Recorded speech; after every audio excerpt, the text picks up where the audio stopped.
माने और शांति में हो जाए। उनका यही मतलब था, राम का आने का मतलब यही था कि आप राम को माने।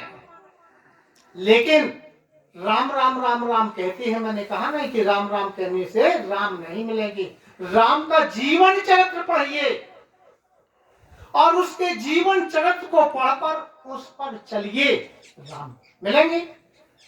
विचार करो, राम ने अपने भाइयों को भाई के स्वरूप में देखा था। राम ने अपने भाई को हृदय से लगाया था, गले से लगाया था। क्या आज इस धरती का व्यक्ति से हरदुआ का नगर निवासी कोई भी अपने भाई को ईमानदारी से बताए, हृदय से हृदय मिलन करता है, गले से लगाता है? कोई नहीं मिलाता। और राम राम राम राम कहते हैं, कुछ होने वाला नहीं है। राम का काम करिए। राम ने अपने माताओं को माताओं के स्वरूप में देखा था। जैसे 14 तापस वेश विशेष उदासी और 14 वर्ष राम वनवासी। कैकेयी ने 14 वर्ष का वनवास दिया। 14 वर्ष का वनवास काट करके भगवान आए जब अयोध्या में, पुनः पहली बार प्रथम बार कैकेयी से ही मिले थे।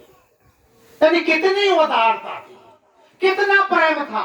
और आज यहाँ के भाई, माँ यदि थोड़ा सा खाना देने में देर कर देती है तो पुत्र वही माता को जाने क्या क्या कहता है जो नहीं कहना चाहिए। क्या राम ने ऐसा कहा है? राम ने अपनी माता को कटु वचन नहीं किए। और आज के बेटे अपनी माता को कटु वचन कहती है, नाराज होती है। राम ने अपनी भार्या सीता को,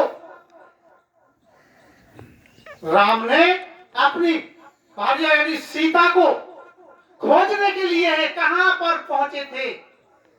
लंका चले गए थे और इतने बड़े बड़े बड़े योद्धा राक्षसों से लड़ा, युद्ध करके मां जानकी जी को लाए थे। और कभी भी स्वप्न में भी राम ने अपने मर्यादा का उल्लंघन नहीं किया। जानकी जी को आ शब्द नहीं बोले, अप्रिय शब्द नहीं बोले। और आज के यहाँ पतिदेव अपनी पत्नियों को थोड़ी थोड़ी सी बातों पर जाने कितने गाली गलौज करती है। यह राम की पहचान हो सकती है? तुमको जीवन भर राम राम कहते रहिए, राम की पहचान नहीं हो सकती, नहीं हो सकती, नहीं हो सकती। सब समझने का प्रयास करिए, राम का काम करिए। राम ने अपने भाई, छोटे भाई को पूरा राजपाट दे दिया था और अपना 14 वर्ष के लिए वन को चले गए थे। और आने के बाद कभी हिसाब नहीं लिया, कोई हिसाब नहीं पूछा था भगवान राम ने।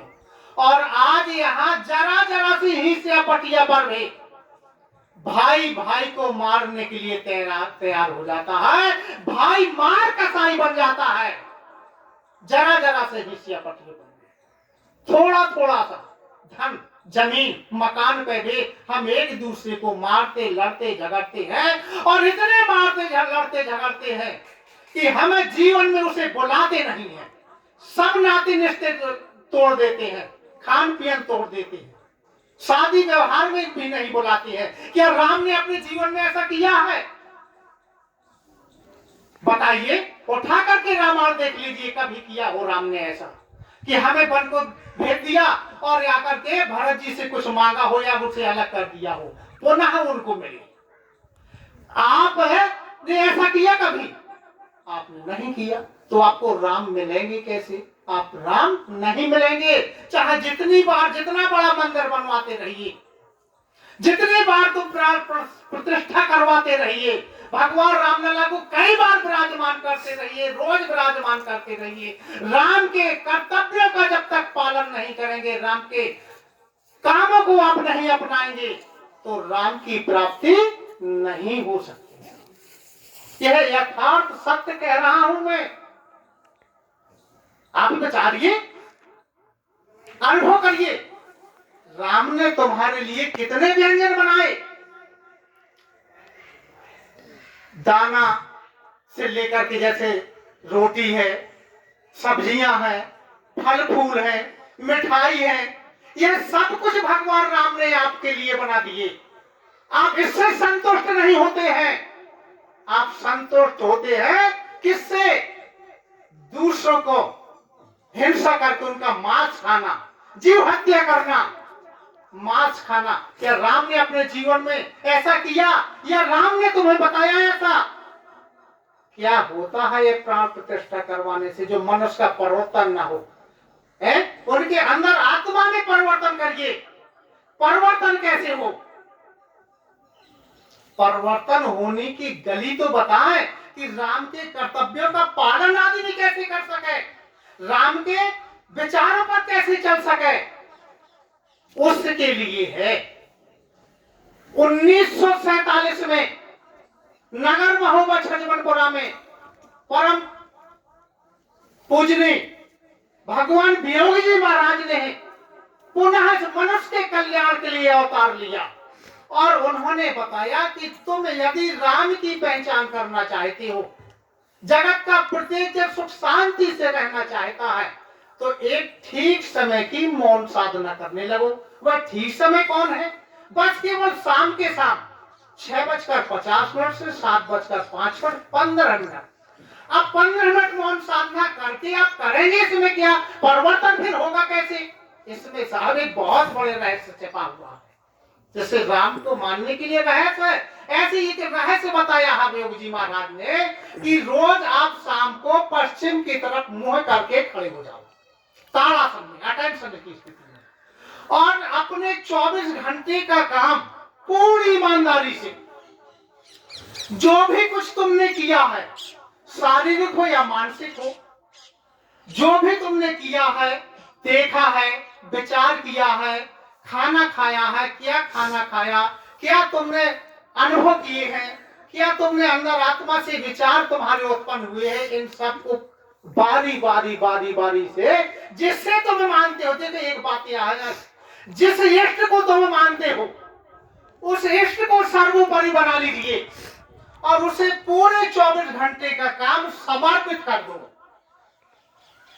पूरे एक एक करके भगवान को बता दो कि हमने यह किया, हमने इससे बात की, हमने क्या किया है, किससे क्या बात की है, क्या काम किया है, क्या खाया है, क्या पिया है, सब का सब एक एक करके भगवान को बता दो। बताने के बाद अब अपने आप में 7 मिनट के है आत्मसमर्पण, 8 मिनट का ध्यान है। अब उसमें ध्यान करिए कि जो भी हमने काम किया है, जो कुछ काम किया है, इस काम से हमारे लिए, हमारे परिवार के लिए, हमारे देश समाज के लिए यह अच्छा हुआ है कि बुरा हुआ है, हित का हुआ कि अनहित का हुआ है, मेरे हित का है, मेरे बच्चों का हित का है कि नहीं है। यदि ऐसा विचार तुम कर पाए, यदि एक बात तुम्हें समझ में आए कि मेरे कार्यों से यह समाज के लिए गलत विषैला वातावरण फैल रहा है, यह गलत वातावरण फैल रहा, तो उसे आज ही निकाल दो, तत्काल उसे निकाल दो। यदि आपके पास 100 गलतियां हैं साहब, तो रामायण भी कह रही है, पुष्टि कर रही है, निर्मल मन जन सो मोह पावा और मोह कपट छल छिद्र न भावा। आपके पास नार के जीवन जैसे होते हैं, मांस मदिरा का पान करते हैं, राम राम कहते रहेंगे, राम नहीं मिलेंगे। यदि आप यह काम करने लगेंगे तो आप एक दिन सोचेंगे कि मैंने मांस खाया, अरे ये मैंने भगवान को बताया, मैंने राम को बता दिया, राम ने तो जीवन में ऐसा किया नहीं। तो आप राम से प्रार्थना करेंगे, हे प्रभु मुझे क्षमा कर दो, आज से मैं ऐसा काम नहीं करूंगा। यदि आपने उस काम का त्याग कर दिया तो हरि व्यापक सर्वस्व समाना और प्रेम के प्रकट होने में जाना। भगवान उसी दिन प्रेम से आपके द्वारा, आपके अंदर फिर प्रेम होगा, आपके अंदर कोई गलत काम नहीं होंगे, तो भगवान प्रकट होगा, आपके जीवन सुख और शांति से भरपूर हो जाएगा। यह नियम लागू करिए अपने आप। जब तक इस नियम को लागू नहीं करेंगे, आप चाहे कुछ भी करते रहिए, राम का प्रेम प्राप्त नहीं कर सकते, नहीं कर सकते, नहीं कर सकते।